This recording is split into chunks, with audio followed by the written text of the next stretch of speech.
Dumienu abo omanti asamai Ghana aha eye SOMPA 106.5 FM Accra. SOMPA 106.5 FM Accra. Dumienu kase ya secure sanitary pad na daroma. Waso ya sane emi yede brewo no ena ebra so se yede som wo hyane so. Se kase yi ebetwa ne ho ewo nkran ha se frede. Na afi ate afam ewo asantemantam mu eduru hope eye kumase SOMPA 93.1 wojinamu den ebogum sanso ena 100.9 eno ayiko wono so ewo kumase afi adamfopa radio enso ewo Paris France abrochimemu ena afi SOMPA 101.1 ewo Takwa 103.3 ewo Takra de 106.1 ewo Tachiman ena 98.9 enso ewo Sunyane SOMPA 90.7 ewo Nkranza ena 101.3 enso ewo Doma mepacho shanenso se uko udiko da no so multi TV de no baby a radio country angwam ni nyina wono SOMPA FM yensu yegina mu dendenden ya lezi amiemu enya simkuma afi ya no join yen ewo Facebook eno eye SOMPA 106.5 FM Accra SOMPA 106.5 FM Accra ni Facebook no ena YouTube no enso eye SOMPA FM live SOMPA FM live ehon so ye twagum shanenso enansem wo de bro ni nyina no yakruche e de akoguru www.sompaonline.com www.sompaonline.com enansem wo ye de som wawie ni editie ene ni edika ebi ene se Krata Tenten Free Office of the Special Prosecutor Orakisia Jabenya Kachia ba dia sam no kan Sanso ena Ghana mampani His Excellency John Dramani Mahama obodi pebidin se wonkosi o maina na mu ewa amonone Opiemo awo kumase kwada so a SDA asafo wo ho wo muso amanya finhia no wo ha wo mapa hontoma Mpox yade no ukopiemu ewo atoya mantamu a wo kire se egentre ha pa eno ntimpanifo emopanhwam Emfinfini mantamu apa denchira epoye kurosini bedwanim kuro ba ko ade ayamfre posi adwuma ko so wo makwache nkofo polepole wotwe die na wo maye Onumanyamfo Dr. Brian Champon ede atudwa se wo no twe a watweniti ewo MPP amunyokonum nyina no eyade ba akopɛ Abusia ensempi ka yenim ho ena hwei enuanu banu yesi adwa ya ne se mobrodo ntwa a ye betesem ama wonso wonsa aka wodie midin abena badu adepa kofi menembra abrempon nana kwaku ampoma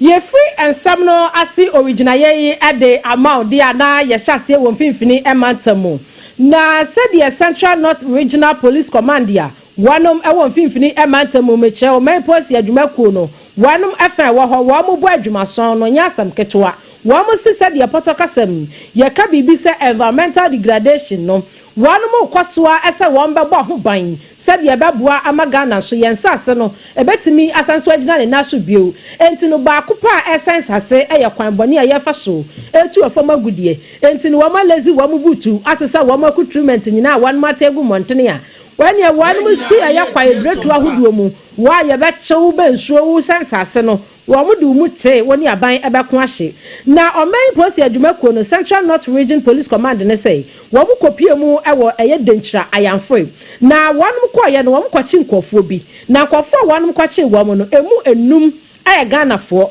afei emu miensa aye Burkina Faso na chese wamu free Burkina en wamu abehemu ohanom a wamu sansase sensuo na wanom si de twa wamu wokra ne say wamu sanso ebimu edi nubone ena edi dwuma e won potem ho enti nkofo a wonom che wamu emu nnum no a wamu ya Ghana fo no Isaac Odum wanya mfinhia no aduasa enkono 39 Lazarus Sango wono so wanya mfinhia no aduana 944 afenso wanom susu se owura ba kwa waka ho edi Kofi Emmanuel a wono wanya mfinhia no aduonu emiensa no ene John nkonoma no wamu momu de asade wamu sade asayire de ibio se D7 ibio se D10 ibio ena wamu di shasha wamu nanam site ho enam so wamu so yensa so wamu mu na Burkina Faso ya wanom so ka ho eye Suleiman Anaba wanya mfinhia no aduasa ensia Benjamin Adibanga wono so nya mfinhia no aduonu enkono ena afa Idis Rogo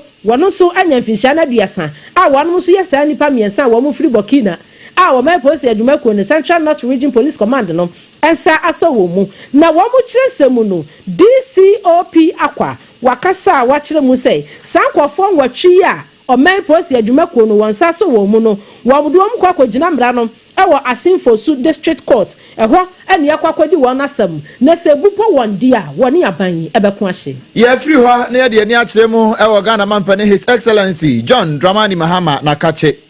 wei ɛyɛ nkrata yɛ free mampane aso yɛ aba yɛ wɔ kyerɛ sɛ maame a wɔno ɛba no sɛ sinitwa paa maame no wabene paa wɔyɛ adeɛ papa ne din adodo na de nim no ɛyɛ Kasum Scenario wabo ne din ɛne afoforo bi ɛka ho sɛ wɔn nkosi wɔn nan mu ɛwɔ nkurokuro ɛna afei nso ɛyɛ amama ahodoɔ no nyinaa emu na wɔbɔ ne din no ɛnyɛ ɔno nko a kane mmerɛhyɛ badwane yɛ ano ogyina hɔ ɛde ma la dade kotopɔn ni amasa namwale se namwale wɔn nso no ɔka ho no bi ɛwɔ abɔ ne din na wɔtwerɛ krataa yi ɛde kɔ ɛde firi abankɛseɛ mu yɛ amampani twɛtwerɛfoɔ ɛyɛ Callistus Mahama Dr. Ekanedi ni ho wono era ne nsa ehyan krata ase ya copy bie ede ma Vice President Maame Professor Jane na opoku agyeman ena fei Chief of Staff wo mu nyina eka ho no ebie na nipa abo mu din so mu kosi o man na mu eni nkro a wode won ase amaman a wode won ekwakosi suo no won ena edidi suyi yera Benjamin Kwashi wose won ko South Africa Republic of South Africa ho ena won kodi ne dwuma no kosi o man na mu ewo ho sanso ena aka ne kumase mayo Kojobo nsunso wose won ko China na won twere wan Chinefo no won ko si anamu ewo ho kama pa ena afei Maame Kasum Scenario bafo ya wono yesi ni twani ya eba ne sini mu a wabe ne pa no won ko si o man anamu ewo Spain afei Ahmed Rashid Itunde Ali one also called United Arab Emirates and afe Honorable Captain George Kofi Infojo one also called Togo one de yenchen ya afe Grace El Mahmoud Marabi one also called Dubai one also kosi o manana mu ewo ho and Professor Ohina Jei one also called Federal Republic of Germany afe Abdul Nasiruddin one also called Turkey Abrochimemo and Theresa Ejei Mensa also called Czech Republic Afe Professor Kwasi Obrida nso enso eko India ene ho kwa de nro bebre yempa sanso ena Dora Francis Edu Buadu ono nso Dr. Kennedy ni ho ono nso eko Canada se Ghana fo enche ye nyina ye eko US ne akwa hwe World Cup ribinti ebinum enso so mbefa Canada enti onkosi anamu ewo ho na wontoto ne ma ho correct pa afe Dr. Margaret Emiewen Chibere ono nso eko Denmark ena afe Labik Joseph Yani one also Equatorial Guinea ni amasa namwale one no what can say namwale one no Federative Republic of Brazil South America ho won ko di djuma e wo ho mayen pa sanso na Dr. Felix Kuma Godwin anebo one also Senegal no kwakwesi wo man no anamu na Dr. Callistus Mahama say wonye ne ntantam pa na Sarfo abobom din nyina no wonye ne ntam no wonfo bia nkrata ma no na wonkosi o man na namu nkɔbɔ adwuma emo man no afi wosi ha echia pi wei eya nchia kase ya efiri mampani His Excellency John Dramani Mahama nchen edema wɔn mu nyina na afi wɔsoafo ya ohwɛ Ghana ene amama hodo entamo so wɔn nso so copy bi edema no chese wo mu nyina nkamom na wo momoa ma enipa abobom din nyina no obi ankrata ensu enimu kama pa krata every Office of the Special Prosecutor OSP na kache oruakisi ajaben na oye opani aja wo hwe sa eye office yi eso na krata wade eba ye ensemu a watwe ne mu eni wo se na no wo honom na wonya nantiyese Acting Chief Executive Officer at the Ghana Shippers Authority, Owura Ransford Jampo, na waka nsembi afa aye Owura Kisia Jaben any Office of the Special Prosecutor one mudumedia wanom edie kasepa say eda boado pa aye opani akane no na oye omanyi ya foto samfo ononyamfo Kenneth ofori atakuntunkununku efa do ho no enumu anwasi Owura Ransford Jampo eka nsembi se kamia yesedie OSP no eye ade bia aseme ne wo enko bankrom na asedie me pese me fa bia metumi amenya so ana bia se mi wo metumi so na me fa so se me di homo ana me de twa so ana se mi ankasa me personal interest bi se wo ye mi bibi na anu asem bi nti ana mi gina so na me ne wadi no nyonyo se kuni enum nsam na owura runs for jampo edi tudwa na no a enam so ama OSP so ade kratsa ba wo kire mu say sansam na wote ye no in fact wo say bu na bem papa wo say se uye aban mu enipa ana se uye panini na wo Ghana ha say na wankasa ne se de opeso man ekoso na ye nyina yetimi twe ye ho afi keta hyehye ene proyense nsemu a na se OSP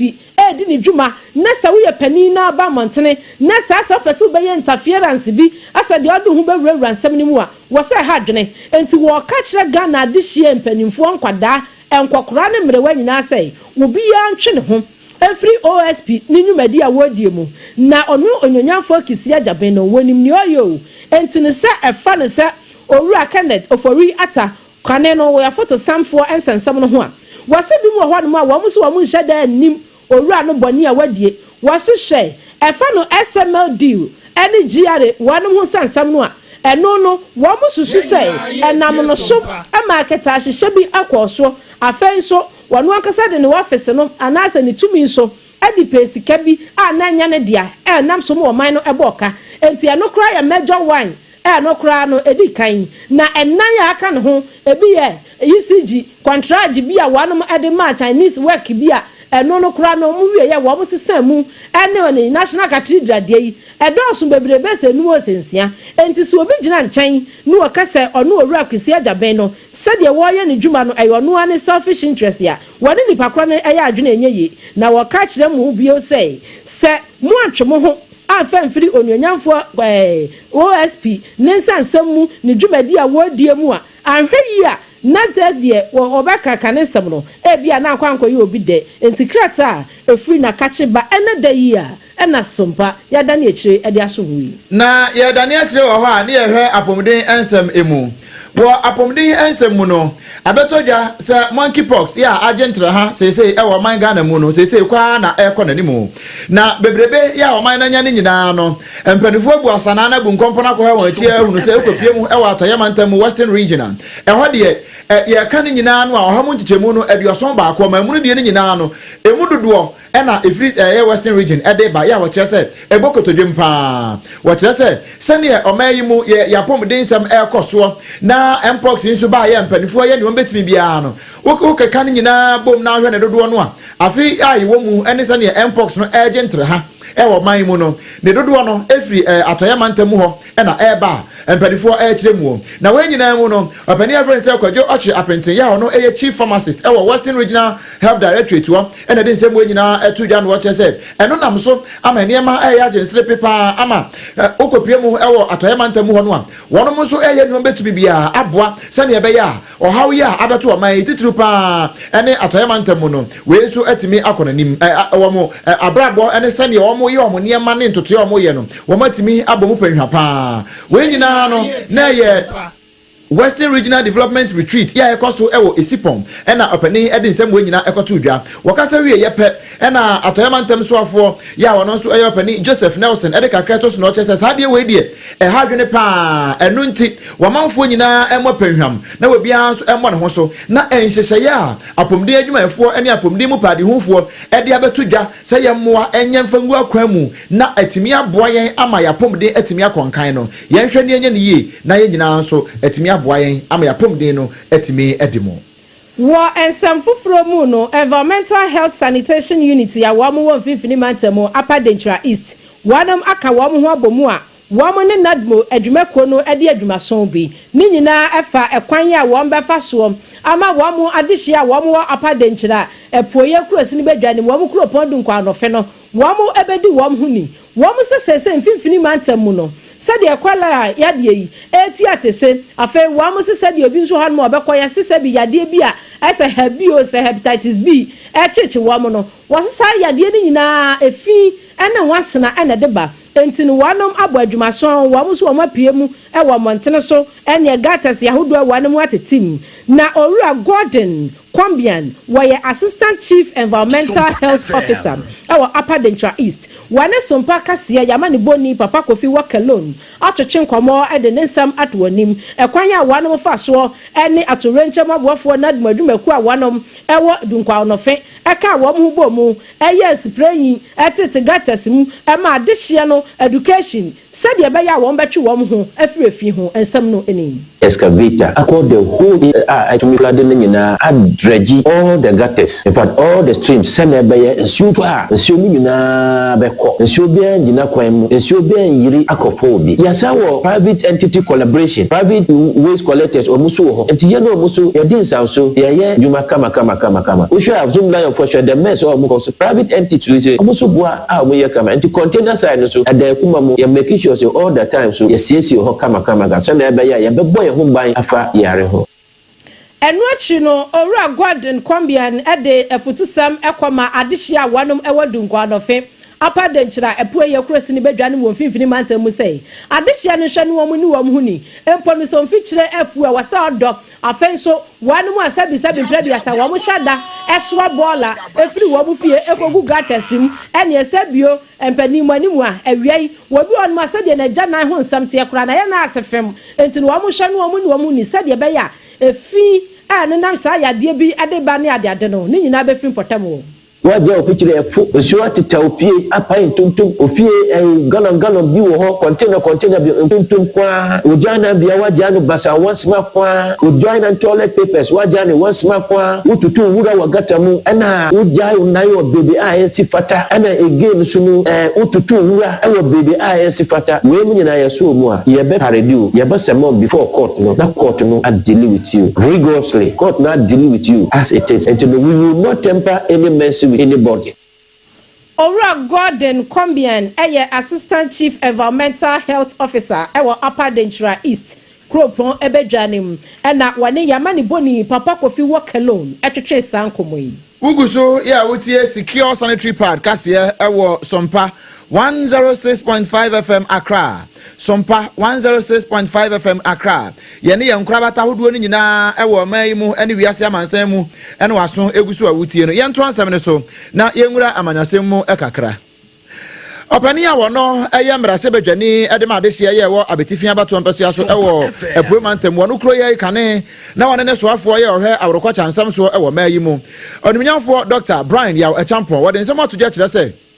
MPP amanyoko no mu sesei osonato from enti aboa bi ebo ni bi nanso ebe ho behia pa sa amanyoko no betimi aka won ho abom se ba akofo ye moma na mom de abombele tekase pa ede abo mu na onyina prasomdwie na afei so wo mu nyina ka ho abom ahunu sampa se na no na nkoyi a ene ebetimi akoyi pa wode nsem wonyina atudwa ewo bra eno ada okopie mu ewo constituency chairman caucus conference ewo asantema mu eno wode nsem wonyina atudwa no wache se party na ni suade hunu ya baako party na ni suade hunu se enemre imprempre ya wono wo position ya one ye no betimi bia se de be ye betimi aboa ama mujoko na timi aba aba mu biem no ewo so mu nyina hunu se eye adwen kro baako enesi won ani suo ena bio ewo so mu ka mu ho bomu na no atimi aboa ama party no kan kro atimi konkan na bia atimi aye fine wo wie kura no se wono ampa obi anim amanfo atete se watwe ne ti se nyame ya adom a wo mu bia nomination se kim wo ba fan krata na afu akwa akogina mu aboa na no nso aprebi se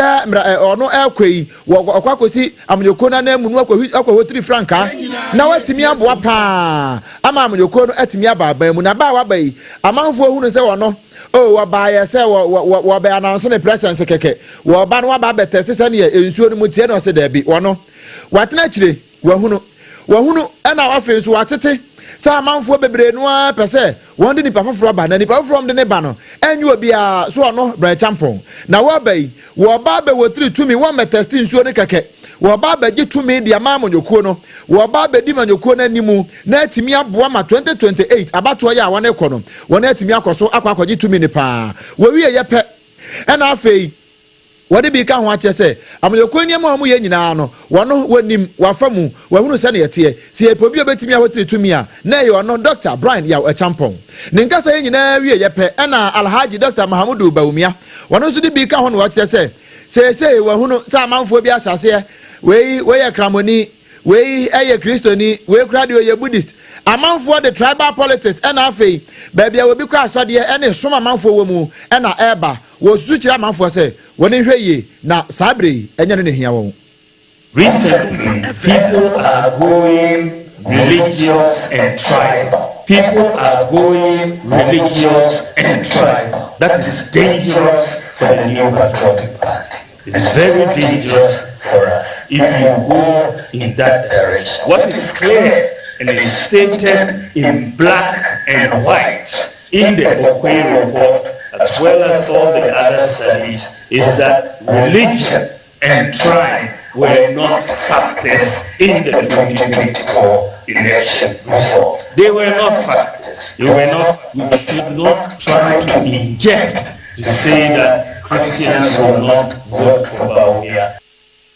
Eni ayati ye Alhaji Dr. Mahamudu Bawumia. Na we ya pe anu ase. Sani enipa bi kase wono, wo ya kramoni. Enu nti na amonyoko no won di ntwose poto wo busa o. Nipa eto aba ma anu afempinu ene aduonu nan no. Wonya mpepefo. Wonya nkramofo. Na sempo wonyina mpo ya nkramofo no onto aba na ma no se Christopher anto aba na ama no a. Ena nke Michael Kwe report we ba ye. Eye se ampa wano osom bi mu owo mu nti no one anto aba ma no a. Wonno Kwebe resign. My 4.7 million was whether only Muslims voted. It's not possible. They were all who voted. When Fufuo lost, did we say religion? When Mills lost, did we say religion? When Nana Akufo-Addo lost, did we say religion? No, that is not a factor. But people want to make it a factor for political reasons. If in fact that was the case, I wouldn't have contested at all. I would have stepped aside if that is the case, because I'm not a selfish person. I value the party. If that was the case, I would have stepped aside, because I will not jeopardize the ability of the party to win the 2028 election. It's too important. I would have stepped aside. Wano sanka eyade say sani amanfo kanu sa na tie mpa anka wono wabetwene ho afirim kura sebe ya wonfa party no edaache emfa nkogora topre na onfa party no nkose di chi kura nanso Michael Kwe report ye ba ye eni ni paredo eto abama no nyina no won nyina nya nkramofo enti se nyina ba bi na ototo abo ba park ne so a na wan hwe de ye kura SDA singing band wanum se wamanya mfinhia no 100 years enti ne wu hwemu a afi apem ahankono eduasumienu ana wanum te singing band ewo NDC ewo SDA abusi afacha me ewo SDA asori no emu enam so ama wanum ahya ho fa anasa wanum apa ho ntomo a nyankopon ya adoma mpanimfo akire mu a 2026 and on Beshada Edi Fana Kasankasa and Tinupiemu our quada so was Santimantemua Executive Secretary at the Mid Ghana Union Conference Ewo Kumase Pastor Alexander Ejapon Wakasa Eden Sama Tuja Watcher Muse said ye Ezi singing band no ebaye na one more and the dead wawuti mi chojom e ma bofo akura sande no wakasa kire mu se enum tuo wokwayi enum tuo esa yade wase enum tuo e manyankopon akura sore na akonwa so na wo yensen kire ne awangwade bebre e wo yembrem entini se wuyi enum tuo efri Kristo sumu a enye yie entini se obehwa yakwa asole ne ye worship a ene de wodi animu a wo pagya nwom no se nwom no antumi ankwa wo square ubon se wugina hɔ ana woda enti anwom de ehia enti na opiemu ewo SDA asole mu a singing band no wanom emfa anwom to eni agro Pastor Alexander Ejapon no ye hwa enum to Kenya ye ho ma ye huhu mu basem ni ba sori ne ye to se di ma ko edi enim na ye to mu a enhance the atmosphere of worship bi enum to e kwansu ko a esayare ye je be kan say e wo that therapeutic effect na wo to do na fe wo tie nyum no impo wo ye depressed and now we are stressed out to cry and no cry no timi bua e ma wo depression and wo stress and so cry so enum to fa so di bebre ti titru mebu no fa today I saw something that I was very excited about, and he said young people money member don't want to rap singing band. For me it is a positive idea. Sorry no impo discipline. Executive Secretary at the Mid Ghana Union Conference upiemo ewo kwada su Kumasi a Pastor Alexander Ejapon wono ene da wona ano ene wakasa enu achi no Pastor Okofo Asante wono so ena eye youth director ena afei wasanso ye in charge of music na chese nyumu a wo mo to no kwada so we die ni na no opai opani ena da wano so kasa ye kyerɛkyerɛ mu sɛ de wo mani agye sɛ 100 years wanom ɛpa hontomo a nesia wo mbedie dear tade friend SDA do na nim sɛ nwomto na ye gye nanso ye ka yamsem ka kondin church nyina aka ye so nkyerɛkyerɛ ne nwom na nwomto a do no de nim ye nfa ahyɛse nyina ye ka ekuo ɛka ɔmo abomu a ye singing band 1924 Santiago na ɛna kuo na nipa kuo bi ka wo hobo mra ye nua no Methodist ɛde Presby na ɔwɔ ye fa ne singing band na ɛno na awa de abedru samria ye kai emfi oha enyame de ye natwa eye enyamsem ka eye enkranhye eye arekikyere na eye enidaso ensem we nam nwom to so de ama ne krokro mu no wadom a wamo so aya singing band fo ewo Kumasi SDA kwada so church wadom so ekasa ye wom so woma ye adwuma na kye nwom de ene omo popu wom humne mu anyasam ketewa na bi mu kyerɛ mu sɛ utietia amanfo anu achi a undwan ne sa singing band no ebi nso sasa de woto ye wanya mu nhira no wom ne yama ne body kwame redu etwetwe nkomo ntum the part sabisa in prayer so nyame nka wa koma ko singing band ntiri no kyerɛ sɛ bemu a di so baby obi be ya kyerɛ no nyame na afa wa obeja na ne nyina kyi no kyerɛ ne nyame fra ebi afro ye ntino sia sɛ ne nyame be di ko o dwuntum sɛ de osoro nhye sitie na yankopɔn nya bibi ɛwɔ soro abra nwonto nka ho nwonto di dwumaso ɛwɔ osum mu ɛno ka ho na ɔhwɛ asafo ahodo nyinaa wo sɛ tie fro PSC na na support no so a wo sɛ nwonto play major role enti nwom de asase so adwuma wɔ ha de bɛkɔ wɔ soro a edi mu pa obi agye tum sɛ no ne de kɔ soro nwonto no ye manage e ma ho sɛ dwom ha be beto dwom nyame sam pranka bi wɔ heaven asase so be ka nyame sam nwom bɛkɔ so wɔ heaven de manage sɛ beto dwom wɔ asase so na me bɔ me brɛ ya na sa kɔto dwom wɔ so sɛ manage sɛ me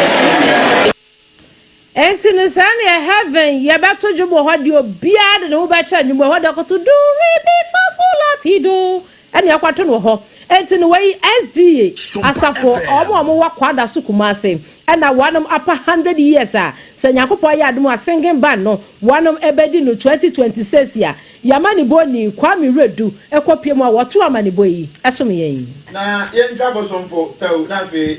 ye ntwabo sompo na yakọ eye abrochimemu a yakọ yakọ Donald Trump na kache Donald Trump aka no ho na no wa ma warning eka kire Iranfo se ne awo ye no wo mu anyai ne waka ne ho a asem ne beto won ampa waka ne ho na waka ne ho a na no nso ato bombo no wato makoma saa 3 ede akwa akogu won so a enya asem kuma kra no a wo mu to wie ye se Kim ene oba no abetro se we no brofokasa wo cho se a spectacular military success na che se wedding kunim papa wo che se ye ntimi ntra ho ema oman ni nyina somdue no Iranfo emfa nto anwura to pre eno nti se Iranfo no wone won kasa na se wono nte a wono akasa so de ne ho agemu bie eno na nam so ema JD Vance ya wono mpo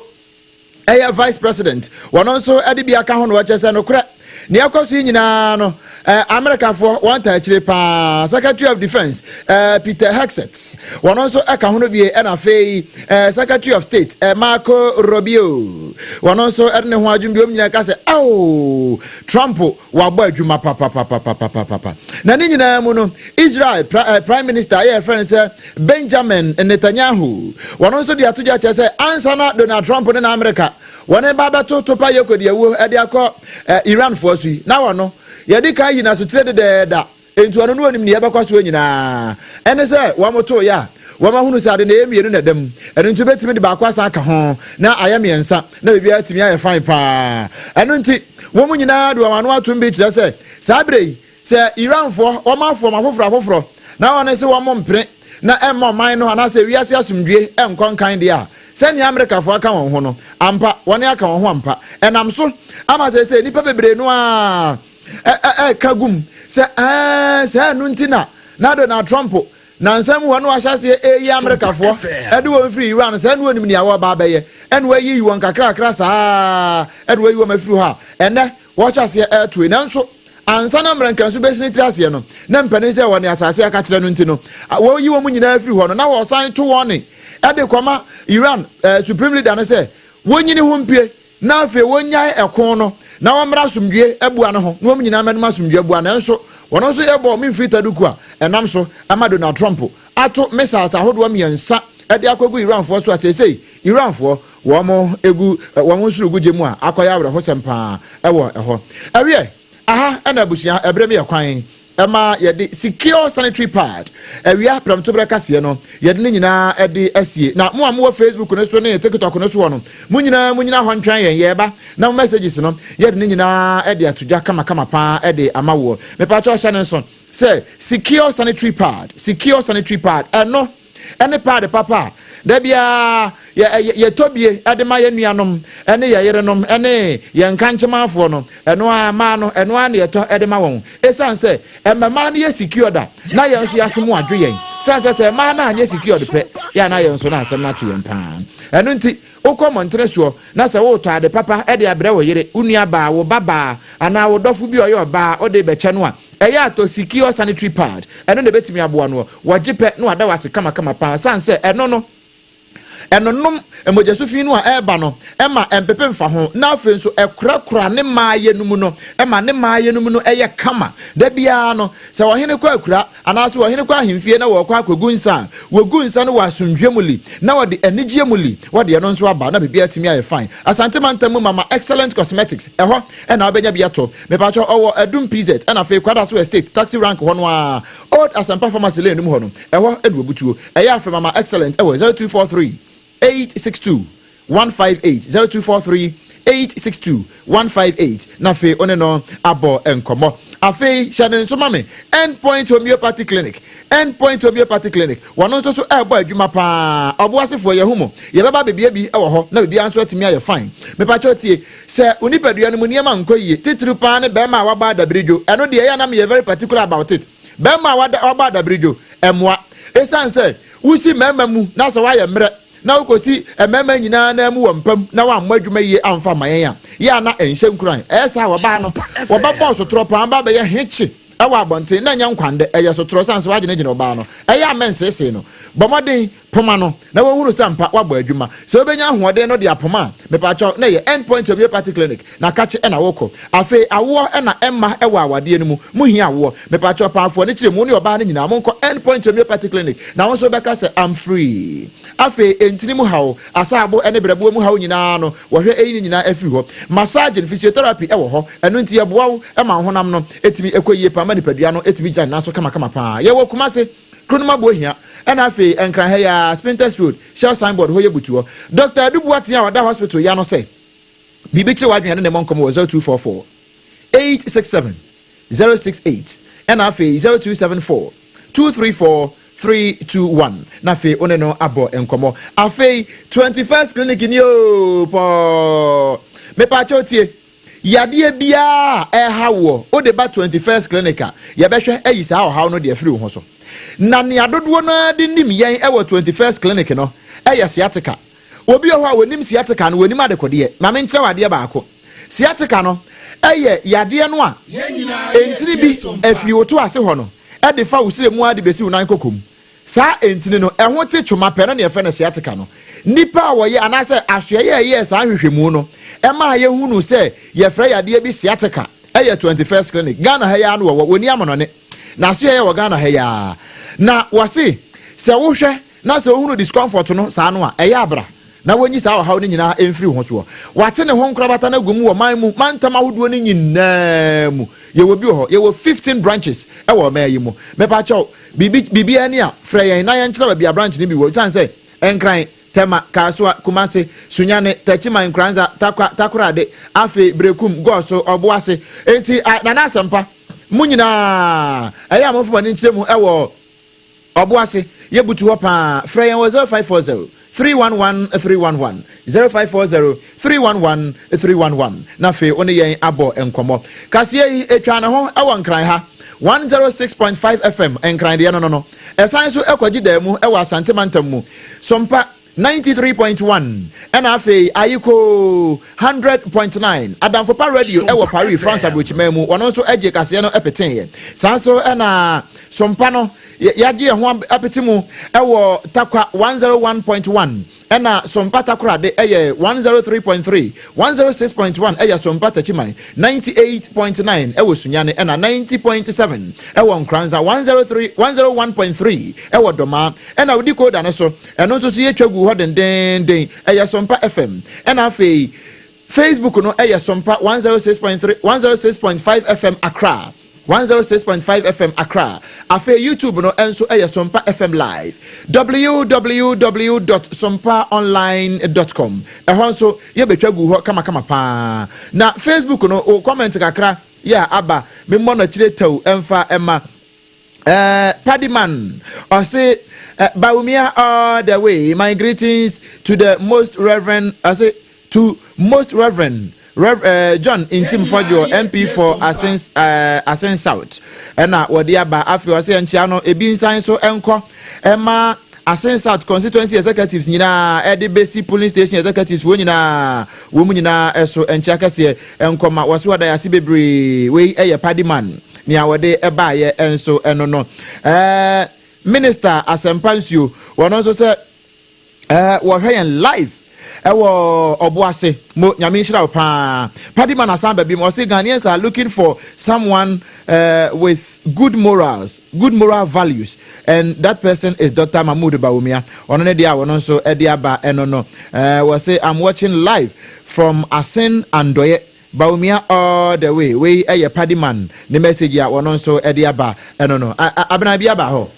piaga eba hanu say wase wo share in live every achem asafo na we so every na ekua moaboaten wase happy birthday to my very own Emanuela Mefo wase oye